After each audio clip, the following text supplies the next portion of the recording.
नमस्कार दोस्तों, आज हम अध्याय 1 पढ़ने जा रहे हैं जिसका नाम है क्या, कब, कहाँ और कैसे। तो चलिए शुरू करते हैं।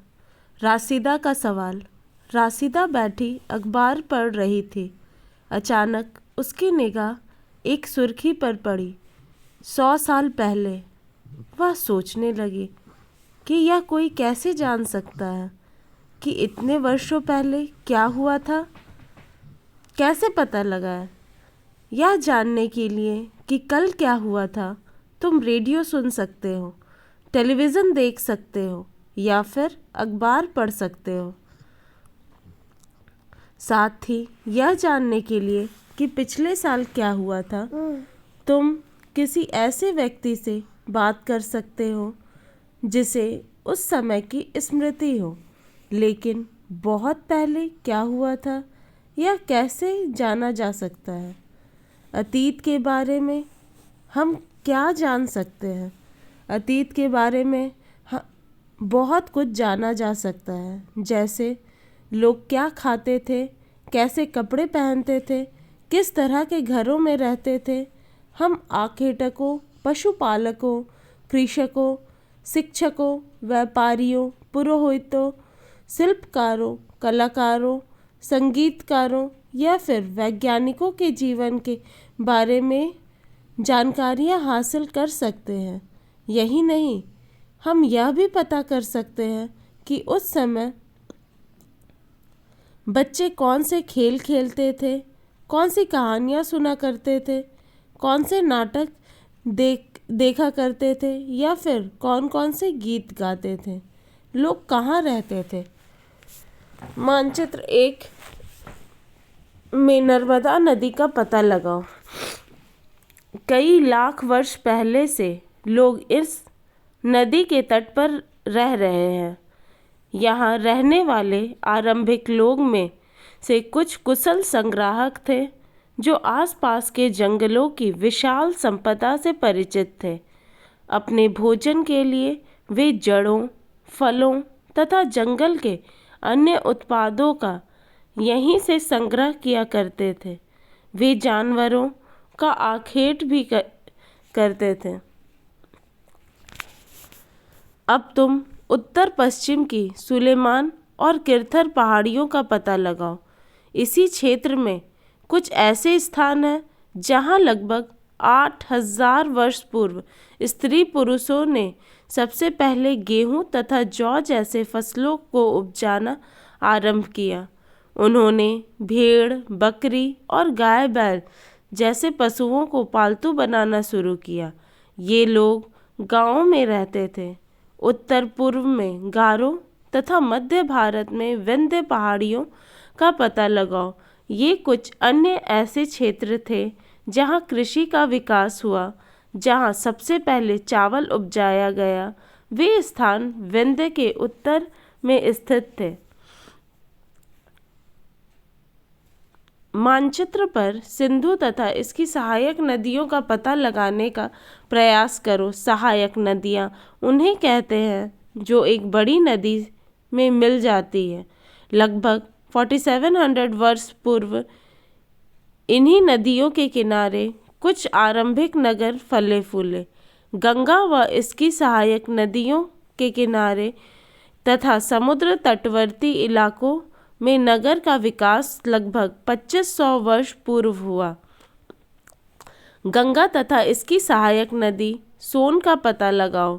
गंगा के दक्षिण में इन नदियों के आसपास का क्षेत्र प्राचीन काल में मगध नाम से जाना जाता था। इसके शासक बहुत शक्तिशाली थे और उन्होंने एक विशाल राज्य स्थापित किया।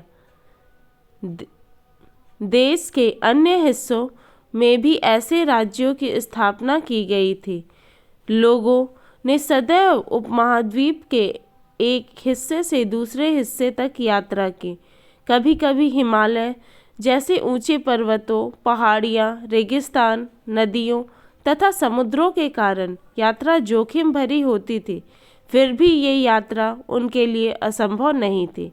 अतः कभी लोग काम की तलाश में तो कभी प्राकृतिक आपदाओं के कारण एक स्थान से दूसरे स्थान जाया करते थे। कभी कभी सेनाएं दूसरे क्षेत्रों पर विजय हासिल करने के लिए जाती थी। इसके अतिरिक्त व्यापारी कभी काफिले में तो कभी जहाज़ों में अपने साथ मूल्यवान वस्तुएं लेकर एक स्थान से दूसरे स्थान जाते रहते थे। धार्मिक गुरु लोगों को शिक्षा और सलाह देते हुए एक गांव से दूसरे गांव तथा एक कस्बे से दूसरे कस्बे जाया करते थे। कुछ लोग नए और रोचक स्थानों को खोजने की चाह में उत्सुकतावश भी यात्रा किया करते थे। इन सभी यात्राओं से लोगों को एक दूसरे के विचारों को जानने का अवसर मिला। आज लोग यात्राएं क्यों करते हैं? एक बार फिर से मानचित्र 1 को देखो। पहाड़ियाँ, पर्वत और समुद्र इस उपमहाद्वीप की प्राकृतिक सीमा का निर्माण करते हैं। हालांकि लोग के इन सीमाओं को पार करना आसान नहीं था। जिन्होंने ऐसा सोचा ऐसा कर सके, वे पर्वतों की ऊंचाई को छू सके तथा गहरे समुद्रों को पार कर सके। उपमहाद्वीप के बाहर से भी कुछ लोग यहाँ आए और यहीं बस गए। लोगों के इस आवागमन ने हमारी संस्कृति परंपराओं को समृद्ध किया है। कई सौ वर्षों से लोग पत्थर को तराशने, संगीत रचने और यहाँ तक कि भोजन बनाने के नए तरीकों के बारे में एक दूसरे के विचार को अपनाते रहे। देश के नाम आपने देश के लिए हम प्रायः इंडिया तथा भारत जैसे नामों का प्रयोग करते हैं। इंडिया शब्द इंडस से निकला है, जिसे संस्कृत में सिंधु कहा जाता है। आपने एटलस में ईरान और यूनान का पता लगाओ। लगभग 2500 वर्ष पूर्व उत्तर पश्चिम की ओर से आने वाले ईरानियों और यूनानियों ने सिंधु को हिंदोस अथवा इंदोस और इस नदी के पूर्व में स्थित भूमि प्रदेश को इंडिया कहा। भारत नाम का प्रयोग उत्तर पश्चिम में रहने वाले लोग के एक समूह के लिए किया जाता था। इस समूह का उल्लेख संस्कृत की आरंभिक कृति ऋग्वेद में मिलती है। बाद में इसका प्रयोग देश के लिए होने लगा। अतीत के बारे में कैसे जानें? अतीत की जानकारी हम कई तरह से प्राप्त कर सकते हैं। इसमें से एक तरीका अतीत में लिखी गई पुस्तकों को ढूंढना और पढ़ना है। ये पुस्तकें हाथ से लिखी होने के कारण पांडुलिपि कही जाती है। अंग्रेजी में पांडुलिपि के लिए प्रयुक्त होने वाला मैनोस्क्रिप्ट शब्द जैसे लैटिन शब्द मेनू, जिसका अर्थ है हाथ है, से निकला है। ये पांडुलिपियाँ प्रायः ताड़पत्रों अथवा हिमालय क्षेत्र में उगने वाले भुर्ज नामक पेड़ की छाल से विशेष तरीके से तैयार भोजपत्र पर लिखी मिलती है।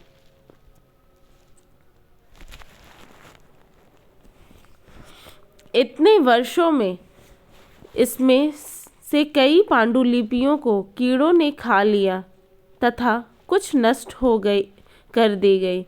फिर भी ऐसी कई पांडुलिपियाँ आज भी उपलब्ध है। प्रायः ये पांडुलिपियाँ मंदिरों और विहारों से प्राप्त होती है। इन पुस्तकों में धार्मिक मान्यताओं व व्यवहारों, राजाओं के जीवन, औषधियों और विज्ञान आदि सभी प्रकार के विषय की चर्चा मिलती है। इनके अतिरिक्त हमारे यहाँ महाकाव्य, कविताएं तथा नाटक भी है। इनमें से कई संस्कृत में लिखे हुए मिलते हैं, जबकि अन्य प्राकृत और तमिल में है। प्राकृत भाषा का प्रयोग आम लोग करते थे। हम अभिलेखों का भी अध्ययन कर सकते हैं। ऐसे लेख पत्थर अथवा धातु जैसे अपेक्षाकृत कठोर सतह पर उत्कीर्ण किए गए हैं। कभी कभी शासक अथवा अन्य लोग अपने आदर्शों को इस तरह उत्कीर्ण करवाते थे ताकि लोग उन्हें देख सके, पढ़ सके और उनका पालन कर सके। कुछ अन्य प्रकार के अभिलेख भी मिलते हैं जिनमें राजाओं तथा रानियों सहित अन्य स्त्री पुरुषों ने भी अपने कार्यों के विवरण उत्कीर्ण करवाए हैं। उदाहरण के लिए प्रायः शासक लड़ाइयों में अर्जित विजय का लेखा जोखा रखा करते थे। क्या तुम बता सकती हो कि कठोर सतह पर लिखाने के क्या लाभ थे? ऐसा करवाने में क्या क्या कठिनाइयाँ आती थी? इसके अतिरिक्त अन्य कई वस्तुएं अतीत में बनी और प्रयोग में लाई जाती थी। ऐसी वस्तुओं का अध्ययन करने वाले व्यक्ति पुरातात्विकविद कहलाते हैं। पुरातात्विकविद पत्थर और ईंट से बनी इमारतों के अवशेषों, चित्रों तथा मूर्तियों का अध्ययन करते हैं। वे औजारों, हथियारों, बर्तनों, आभूषणों तथा सिक्कों की प्राप्ति के लिए छानबीन तथा खुदाई भी करते हैं। इनमें से कुछ वस्तुएं पत्थर, पक्की मिट्टी तथा कुछ धातु की बनी हो सकती है। ऐसे तत्व कठोर तथा जल्दी नष्ट न होने वाले होते हैं। पुरातात्विकविद जानवरों, चिड़ियों तथा मछलियों की हड्डियां भी ढूंढते हैं। इससे उन्हें यह जानने में मदद मिलती है कि अतीत में लोग क्या खाते थे। वनस्पतियों के अवशेष बहुत मुश्किल से बच पाते हैं। यदि अन्न के दाने अथवा लकड़ी के टुकड़े जल जाते हैं तो वे जले हुए रूप में बचे रहते हैं। क्या पुरातात्विकविदों को बहुधा कपड़ों के अवशेष मिलते होंगे? पांडुलिपियों, अभिलेखों तथा पुरातत्व से ज्ञात जानकारियों के लिए इतिहासकार प्रायः स्रोत शब्द का प्रयोग करते हैं। इतिहासकार उन्हें कहते हैं जो अतीत का अध्ययन करते हैं। स्रोत के प्राप्त होते ही अतीत के बारे में पढ़ना बहुत रोचक हो जाता है, क्योंकि इन स्रोतों की सहायता से हम धीरे धीरे अतीत का पुनर्निर्माण करते जाते हैं। अतः इतिहासकार तथा पुरातात्विकविद उन जासूसों की तरह है जो इन सभी स्रोतों का प्रयोग सुराग के रूप में कर अतीत को जानने का प्रयास करते हैं। अतीत एक या अनेक। क्या तुमने इस पुस्तक के शीर्षक हमारे अतीत पर ध्यान दिया है? यहाँ अतीत शब्द का प्रयोग बहुवचन के रूप में किया गया है। ऐसा इस तथ्य की ओर ध्यान दिलाने के लिए किया गया है कि अलग अलग समूहों के लोगों के लिए इस अतीत के अलग अलग मायने थे। उदाहरण के लिए पशुपालकों अथवा कृषकों का जीवन राजाओं तथा रानियों के जीवन से तथा व्यापारियों का जीवन शिल्पकारों के जीवन से बहुत भिन्न था। जैसा कि हम आज भी देखते हैं, उस समय भी देश के अलग अलग हिस्सों में लोग अलग अलग व्यवहारों और रीति रिवाजों का पालन करते थे। उदाहरण के लिए आज अंडमान द्वीप के अधिकांश लोग अपना भोजन मछलियां पकड़कर, शिकार करके तथा फल फूल के संग्रह द्वारा प्राप्त करते हैं। इसके विपरीत शहरों में रहने वाले लोग खाद्य आपूर्ति के लिए अन्य व्यक्तियों पर निर्भर करते हैं। इस तरह के भेद अतीत में भी विद्यमान थे। इसके अतिरिक्त एक अन्य तरह का भेद है। उस समय शासक अपनी विजयों का लेखा जोखा रखते थे।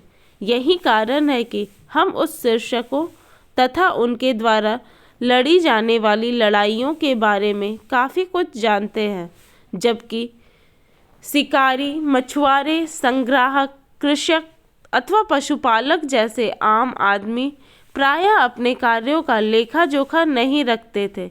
पुरातत्व की सहायता से हमें उनके जीवन को जानने में मदद मिलती है, हालांकि अभी भी इनके बारे में बहुत कुछ जानना शेष है।